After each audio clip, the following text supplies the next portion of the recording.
Thank you for your interest in publishing your work in Academy of Management Perspectives. We place a great deal of information about the content and structure of AMP papers on our website, which is aom.org/AMP. If you haven't already done so, please check out our editorials and other online guidance. We do things a little differently at AMP, so it's critical that you review and understand this information and write your manuscripts accordingly. If not, your odds of a desk rejection are almost certain. In this video, I'm not going to repeat the contents of our online guidance here. Instead, I'm going to touch on some key points that integrate the various things in them. The first thing I'd like to highlight is rigor. Though AMP has a unique mission within the Academy of Management portfolio of journals, it's the same as any other elite journal in requiring the highest standards of rigor.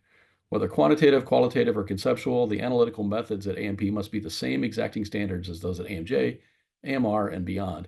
AMP is not a light version of these or any other journals. If we're going to matter to managers, our work, first and foremost, must be credible. Rigor underpins relevance. If anything, it's even more important to AMP papers to be robust because we're asking managers to alter their behaviors based on our findings.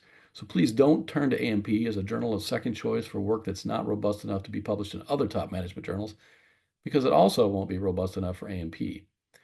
Where things differ at AMP is with relevance. Our papers start rather than end with how they matter to managers. It's not acceptable to write a standard academic paper and then paste managerial implications on at the end. The entire paper from start to finish must address and ideally resolve an important managerial problem. If your paper is about filling a theoretical gap, it's not suited to AMP. It has to matter to managers.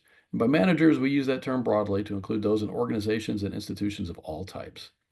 Note that I try to avoid the term managerial implications because an AMP paper must provide direct, robust evidence of its claims, not imply them. In other journals, you commonly see statements at the end of a paper that say something along the lines of, "Our framework suggests that managers should consider doing more of this and less of that." These suppositions, or really stretches of reasoning, aren't appropriate at AMP. Instead, authors need to stick to the evidence, stating something like, "Our analysis shows that under this particular set of conditions, managers that do this tend to outperform managers that do that, where performance is measured in this specific way." Our credibility to managers is only in what we can prove. So please only speak to what your data validates. Don't reach beyond what you have the receipts to prove. The value in AMP is in bringing rigorous scholarly research to bear on real managerial problems and not on gaps in theory. To convey this contribution, an AMP paper must also be readable. AMP papers are shorter. We aim for the body of the manuscript to be around 20 pages, not the customary 30 or 40.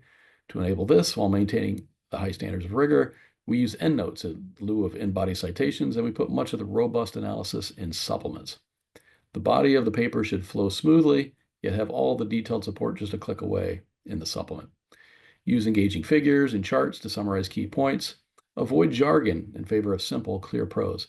We don't expect papers in the first round to be fully polished in every way, but it does help.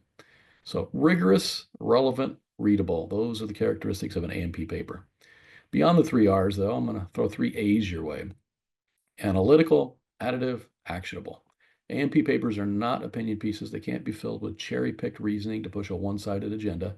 They must be analytically robust such that they provide the highest standards of proof to support their findings. They must also add to what is known. There must be original analysis in our papers. AMP is not a translation journal that reframes or restates previously published work for a managerial audience. So be sure that there's something novel here. You can build on your prior work with a new study, but you can't simply reframe your old work. And finally, AMP papers must offer actionable insights. Don't rename or describe a managerial problem. Prescribe implementable solutions. Fully develop the specific steps that managers should take to resolve the central problem that the paper addresses, given what the analysis in the paper has proven, and not beyond that. All right, so that's a lot to take in. Really, it's not a lot more complicated than what's required at other journals. Mostly, it's the starting point that differs. The paper aims to provide a robust solution to an important managerial problem. So make sure that it really does. We know that we're doing things a little differently here and that this is going to take some getting used to. And so we thank you for taking the time to learn more about how to do so. And we especially thank you for your engagement with AMP. Let's get amped.